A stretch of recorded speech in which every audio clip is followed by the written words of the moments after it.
Assalamualaikum warahmatullahi wabarakatuh, Bapak. Waalaikumsalam. Saya Ki Amalia, Bapak sebagai calon guru penggerak izin untuk melakukan wawancara dengan Bapak terkait pengambilan keputusan di sekolah, Pak ya. Selama ini yang Bapak mungkin kita tahu semua bahwa ketika kita mengambil keputusan itu pasti ada hambatan atau kasus-kasus tertentu yang Bapak hadapi, gitu Pak ya. Selama ini Pak, bagaimana Bapak dapat mengidentifikasi nih Pak kasus-kasus atau hambatan-hambatan atau yang seperti tadi merupakan dilema etika atau rujukan moral? Baik, pasti ketika ketika di sebuah instansi atau di sekolah, di mana pasti akan ada permasalahan ya, pasti akan ada kasus dan lain sebagainya.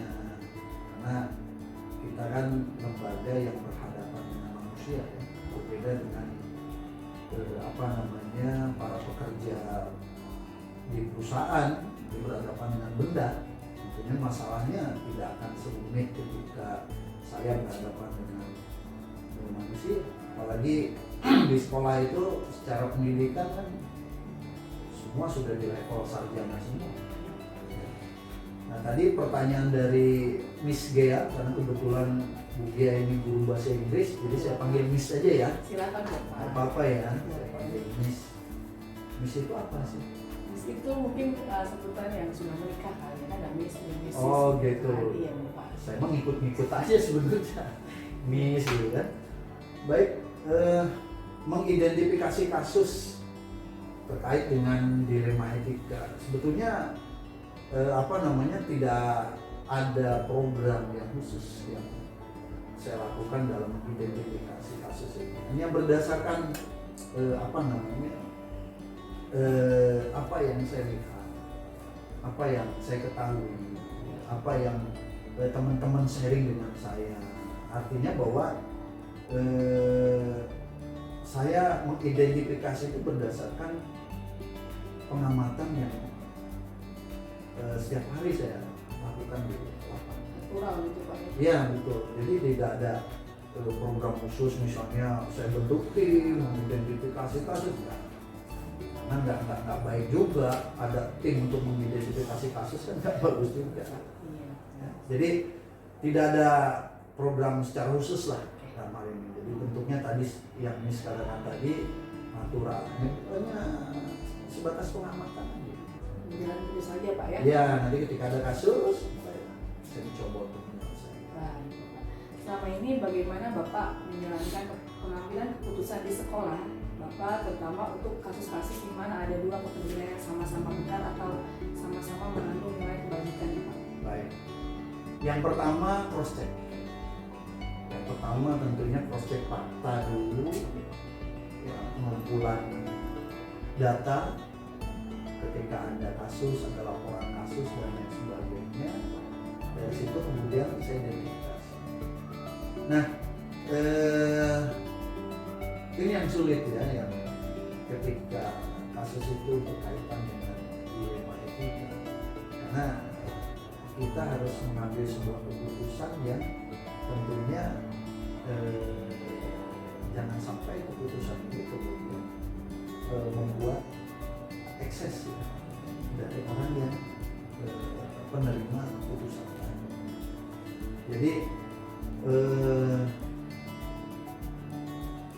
apa yang saya lakukan ini bisa diterima ya oleh semua pihak ya, baik saya mengambil keputusan atau dia mungkin orang yang menerima keputusan dari saya. Jadi saya kumpulkan dari identifikasi, kemudian saya minta masukan, sharing dengan teman-teman, kemudian mungkin dia kalau misalnya saya minta masukan, selama masukan itu menurut saya akan jadi bahan mengambil keputusan. Intinya bahwa keputusan yang saya lakukan tidak berdasar pada apa yang ada dalam benak saya, tapi selalu saya ambil diskusi musyawarah ya, dengan teman-teman. Salah satu cara. Kita lupa menghadapi keduanya benar nih. Iya, karena beban juga kan. Baik Bapak, langkah-langkah atau prosedur seperti apa sih Pak yang Bapak bisa lakukan selama ini gitu Pak?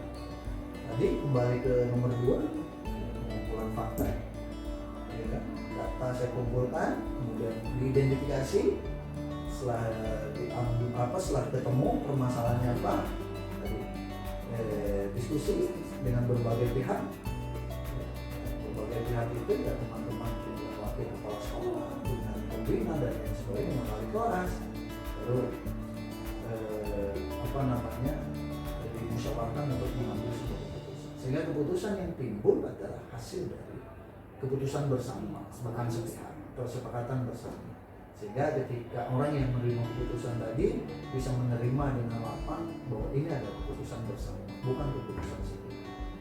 Oke, luar biasa sekali berarti Pak. Harus ada ilmu khusus nih Pak, jadi sekolah itu nggak cuma bisa ya harus begini begitu, berarti punya kemampuan relasi yang baik ya Pak ya, Pak, ya? Tidak ada dalam teori, tidak ada. Ketika saya diklat kepala sekolah, nggak ada tuh istilah dilema etika, nggak ada. Ternyata itu muncul ketika saya terjun di lapangan.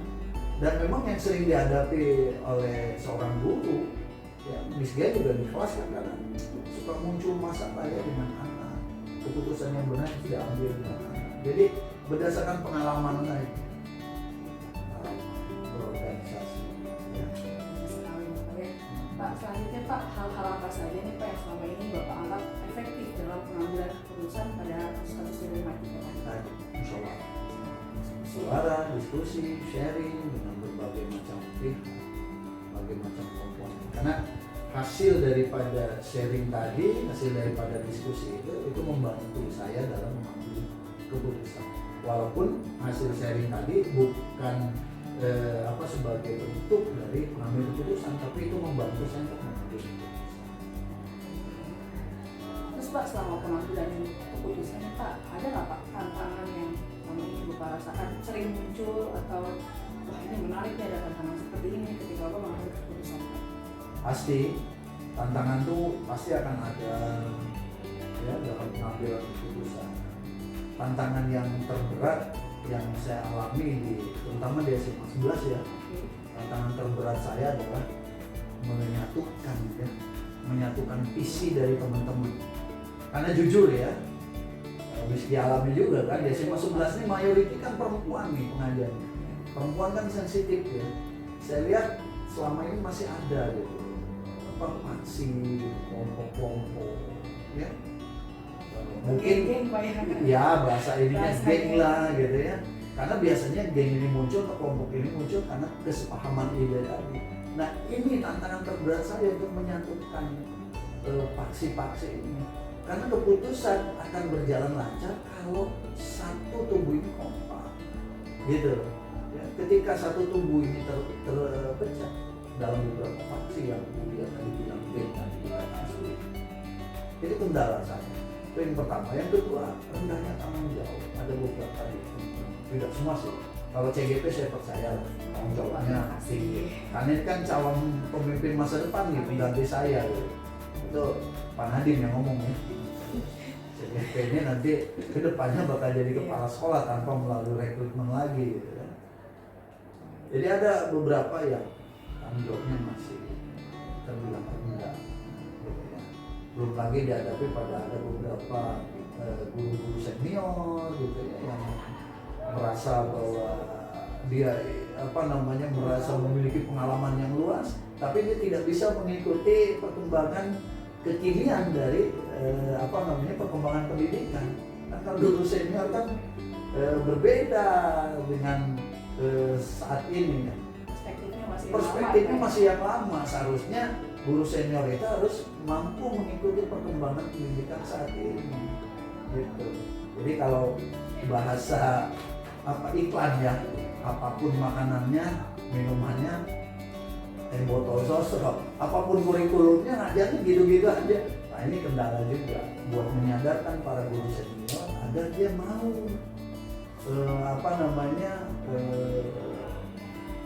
berlari lah ya mengikuti perkembangan pendidikan. Karena guru seniornya lambat.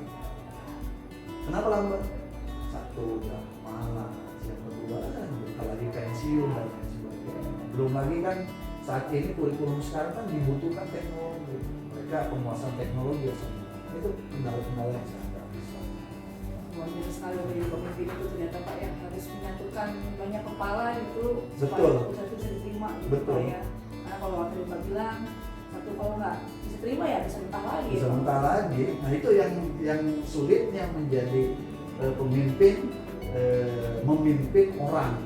Berbeda dengan tadi yang saya katakan menjalankan sebuah alat atau benda. Karena setiap orang kan punya kepala masing-masing dan punya pemikiran yang berbeda. Terima kasih Bapak. Apakah Bapak selanjutnya Pak memiliki sebuah tatkala atau jadwal tertentu nih Pak dalam sebuah penyelesaian kasus dilema etika? Apakah Bapak langsung menyelesaikannya di tempat saat itu juga atau memiliki sebuah jadwal untuk menyelesaikannya? Bentuk atau prosedur seperti apa sih Pak yang Bapak jalankan?